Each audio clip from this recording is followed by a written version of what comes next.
अस्सलाम वालेकुम रहमतुल्लाहि व बरकातहू। जनाब अज माशाल्लाह एक बार फिर माशाल्लाह दो माशाल्लाह पट्ठा लिया दी ते पहले नंबर ते माशाल्लाह पट्ठ आ गए ने माशाल्लाह नागरे कलर दे विच और माशाल्लाह पट्ठ दे फेस ब्यूटी भी चेक कर सकते हैं। खूबसूरत माशाल्लाह फेस ब्यूटी दे विच ने ते हाइट कद की गल की जनाब 34 इंच की हाइट है जनाब और चंगी लंबी वेल और बिग बकरी ने चंगे वजनी बकरी ने छोटी मोटी बिरा बकरी बिल्कुल नहीं समझनी तो खूबसूरत माशाल्लाह चीज़ ने डिमांड ही इंशाल्लाह बिल्कुल जायज़ और मकूल हो सी ते हाइट कद भी चेक कर सकते हैं चंगे हाइट कद दे और दो वेखो बिल्कुल तीरड़ी कर सीधी और गर्दन की लंबाई भी चेक कर सकते हैं चंगी लंबी गर्दन है खूबसूरत चीज़ ने और बिल्कुल तोता फेस है माशाल्लाह और मुँह जनाब ताज़ा दो दांदी ने 2.5 महीना की गारंटी शुदा गब्बन पट्ट है जनाब हवाना चड्डा ही बना रही और मोटी थड़ियां दे विच मोटी थड़ियां का फायदा होता है कि चंगे दुध वाली बकरी बन सी और चंगा हवाना चड्डा बनी सी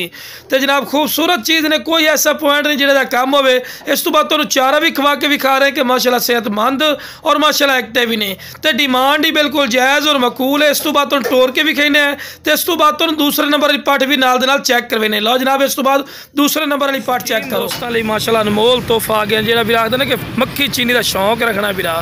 इस तो बाद शौक नस्ल और क्वालिटी बिरानी होंदी ने। उम्र यदि चाहे 5 महीने लेकिन हाइट कद इस तरह लग रहा जिवें 10 तो 11 महीने की पट्ठ होंदी है। खूबसूरत चीज़ ने और शौकिया चीज़ है तो माशाल्लाह पट्ठ की बिरा वेल ही चेक कर सकते हैं चंगी लंबी वेल लंबी गर्दन दे विच ने और बिल्कुल कुंडली वाले सिंह छोटे छोटे सिंह सू और वाइट अख दे विच चंगी झालर और गर्दन की लंबाई भी चेक करो। वेखो ना जी ये पॉइंट देख के जो निशानदेही होंदी है भी यह चीज़ के पॉइंट इन बिरा कोई ऐसा पॉइंट नहीं जोड़ा काम हो तो बिल्कुल शाम हो गई है तो मैं क्या भाई सिर्फ वीडियो बना के चेक करवाइए। माशाल्लाह झालर भी चेक कर सकते हैं जिवें माशाल्लाह बच्चों की झालर होंदी इस तरह माशाल्लाह झालर इस खूबसूरत माशाल्लाह चीज़ ने मोटे हड्ड पैरों के विच तो इस चीज़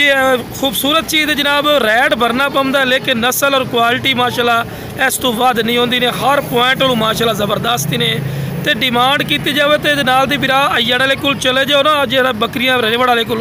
तो इस चीज़ का 50,000 60,000 रुपया मुल करता है लेकिन जनाब अपना वो रेट नहीं होना बिल्कुल जायज़ और मकूल रेट हो सी सिर्फ बिरावां का शौक पूरा कराने वास्ते माशाल्लाह ये चीज़ लियाने हैं। तो इस तो बाद तुहानूं टोर के विखाने खीरी पट्ठ ने मुँह भी पट्ट के विखावांगे तो जिस भाई ने चाहिए जनाब राबता करके इंशाल्लाह मुनासिब रेट से लै सकते हो जानवर सही जरा जरा इसका मुँह पट्ट के विखावी तो लो जनाब माशाल्लाह फेस ब्यूटी चेक करो बिल्कुल कुंडली वाले सिंह बिल्कुल जिवें आंदे ने सिंह का नाम निशान ही कोई हर पॉइंट माशाल्लाह ज़बरदस्त ने अच्छी तरह तुहानूं इन्फॉर्मेशन दे रहे हैं बिल्कुल कच्ची खीरी पाठी ने और जनाब ये नस्ल है पई और जनाब ये नस्ल है पई जी अच्छे हाइट कद कर दी 40 इंच 42 इंच हाइट कर दी माशाल्लाह पट्ठा तो जिस भी चाहिए जनाब स्क्रीन पर नंबर चल रही है इस पर रब्ता करके इंशाल्लाह मुनासिब रेट से लै सकते हो।